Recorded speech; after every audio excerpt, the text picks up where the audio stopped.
Si yo hablo, por ejemplo, del Colegio Independencia, solamente el cableado del Colegio Independencia nos ha costado 300.000 soles. Solo el cableado eléctrico. Entonces, pero hay que hacerlo, porque ahí existen más de 2.000 estudiantes.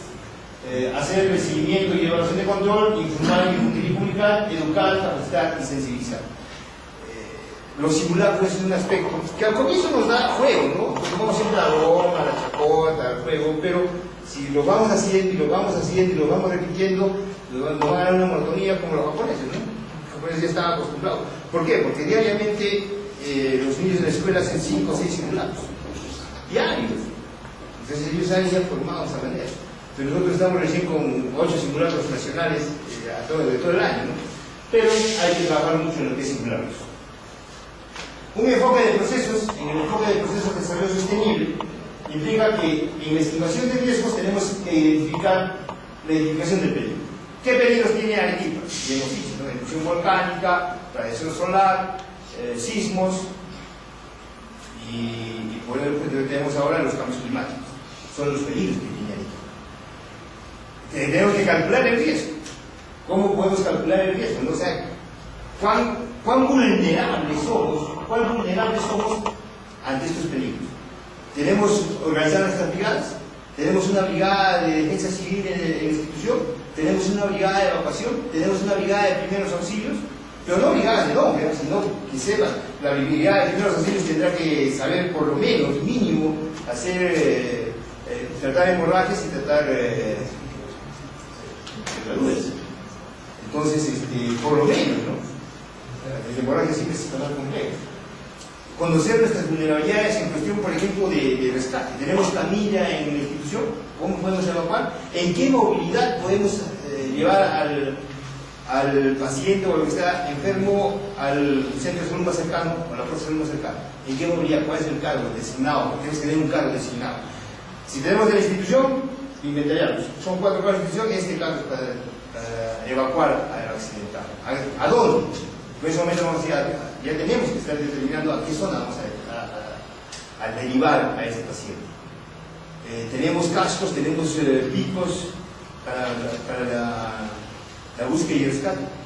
La brigada de búsqueda y rescate que tendría, después de evacuar todos los trabajadores, decir quién nos falta. Entonces está en y hay que entrar a buscar. Porque los minutos son valiosos. Y mientras llegan los bomberos, mientras llega la policía o mientras llega cualquier cuadrilla, la primera cuadrilla que debe actuar es la que está acá, la interna. Por eso es importante la prevención, porque podemos salvar una vida. La prevención, la reducción del riesgo, la prevención y reducción de vulnerabilidades. Las vulnerabilidades no solamente son estructurales, infraestructuras.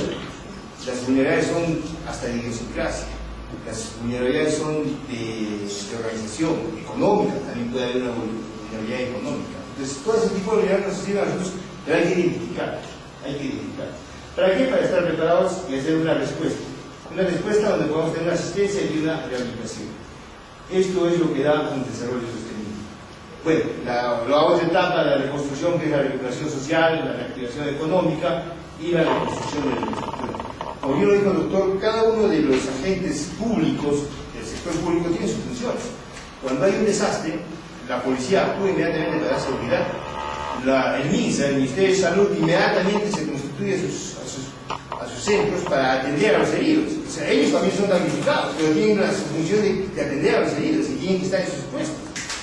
Y si no hay puesto, pues lo tendrán en la cancha, pero tienen una función y su rol de ayudar a la gente. Los profesores, después de la reactivación, porque lo inmediato es recuperar a los muchachos y que la vida continúe normalmente. Y viene la recuperación social, la recuperación psicológica, porque vamos a encontrar niños que han perdido todo. Y no podemos decir, bueno, y empezar nuestra clase normalmente y matemática y comunicación, sino que tenemos que insertar contenidos transversales para la recuperación psicosocial del niño. Entonces, cada uno de los agentes de la función del Estado cumple una función determinada, siendo nosotros mismos damnificados. Como decimos nosotros, ¿no? Si un profesor se encuentra en un colegio y hay una catástrofe, yo primero estoy pensando en mí mismo. Si tengo hijos menores, ¿qué pasó conmigo? ¿Cómo voy a ver a mi hijo o me quedo acá viendo a todos mis estudiantes? Pero si yo con mi hijo he hecho simulacros, he hecho preparar, hemos hablado del tema, por lo menos No me da tranquilidad, pero me da la seguridad, sí hemos conversado y tengo que tener mi función con los estudiantes. Entonces, en esas funciones hay que también estar preparado y eso, como le digo, no nos da tranquilidad y seguridad, pero por lo menos nos da saber que hemos hablado de estos temas de reflexión. Un conjunto de conocimientos y medidas y acciones y procedimientos. El uso racional del potencial humano y de los recursos materiales. El uso racional del potencial humano y de los recursos materiales orientan al planeamiento, a la organización, a la dirección y al control, prevención y atención de desastres. O sea, tenemos que tener un inventario de nuestros recursos. ¿Con qué contamos? ¿Con qué tipo de profesionales contamos en la institución? De repente en la institución hay un bombero, bienvenido. Y hay que seleccionarlo ahí como un agente fundamental en la estructura del comité de defensa civil, que puede organizar toda la brigada. De repente en nuestra organización hay enfermeros o conocimientos estuvieron en el segundo año de medicina y después se cambiaron de facultad y ahora terminaron como abogados. O sea, tenemos que inventariar a nuestros recursos, a nuestro potencial humano. O sea, de repente acá en nuestros tiempos de escolares algunos pertenecen a la Cruz Roja, pero tenemos conocimientos básicos de algo, de primeros auxilios. Y tenemos, porque en todo nuestro desarrollo de la vida humana tenemos una serie de capacidades y conocimientos que hemos ido desarrollando. Las capacidades se forman a lo largo de nuestra vida y no se olvidan, es como montar bicicleta, ¿no? Es cuestión de retomar y ejercitar realmente algunas acciones. Entonces tenemos que reinventariar todas esas acciones con nuestro personal, ubicar a nuestro personal. Y ahí aprovechamos esa fichita, colócame la sangre que tiene. Uy, no me acuerdo, porque hay algunos que no sabemos. Nos preguntan qué tipo de sangre tenemos, uy, qué tipo de sangre no sé. Entonces te da motivo de ahí que nos hagamos un análisis al respecto. Todo eso nos sirve para tener este recurso material que ahí también ahí nos va a determinar qué necesitamos, qué es lo que necesitamos. Tener inventariado, por ejemplo, el rol de los teléfonos, porque lo primero que se va a cortar en la línea es la telefónica, o sea, y va a haber cruce de llamadas.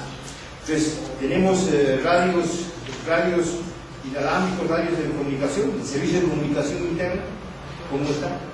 Si no, ¿es posible adaptar un sistema de comunicación que no sea el celular? O sea, habría que analizar y estudiar si es necesario también. Y la primera evacuación, que si bien es cierto, tenemos que buscar la zona interna. Pero la zona interna no la designamos nosotros, ¿no? Ah, esta zona está bonita, acá hay que poner la S de seguridad. Ah, hay que poner la S ahí de seguridad. Eso lo tiene que designar un arquitecto o un ingeniero. Entonces, esa S nos indicará que es segura, pero es una seguridad momentánea. O sea, lo primero que tenemos que hacer es ubicarnos en esas líneas de seguridad, y lo segundo es evacuar lo antes posible. Evacuar, sin empujar y sin correr. Y cuando salimos a evacuar tenemos que estar a paso abierto, y esa es la segunda parte. Y la tercera parte es buscar una cancha, un patio o algo más largo, o la pista que sea, siempre y cuando no sea de alto tránsito vehicular. Entonces tenemos que identificar primero a dónde podemos evacuar. 3 veces. La primera interna, la segunda al patio y la tercera a una cancha exterior. ¿Por qué? Porque después de un sismo, cuando es de grandes magnitudes, hay réplicas. Imagínense que nosotros tenemos un sismo grado 8 acá, nos ponemos acá y evacuamos al patio. Pasó. Nos lloramos, nos gritamos y estamos ahí juntos. Ya pasó. Y empieza la réplica. Y ahí es donde la réplica pierde más el control, porque el control del comportamiento humano, y ahí viene las histerias. Empiezan a gritar y empiezan a desmayarse y la cosa viene más complicada. Por eso es necesario buscar un sitio de evacuación externo. ¿A dónde podemos evacuar externamente después de una evacuación interna? Por el problema de esto de la réplica. En ese cuadro prácticamente da todo lo que debemos hacer. La estimación de riesgos, la identificación del peligro, el análisis de las vulnerabilidades y el cálculo de riesgos. Nosotros, por ejemplo, ya podemos definir, ¿no? Que las personas, por ejemplo, que trabajan en este sector pueden sufrir daño de borrajes por la ruptura de la explosión de los vidrios en la zona de atrás. Entonces, el cúmulo de escritorios, la posición de los escritorios también, ¿no? O sea, si realmente hay con las sillas más y con público más, o sea, tenemos una evacuación rápida y fluida. Entonces, eso también tenemos que estar evaluando en análisis de vulnerabilidades para hacer nuestro cálculo de riesgos. Y puede tener una prevención específica y una preparación de situación. Esto me da una respuesta.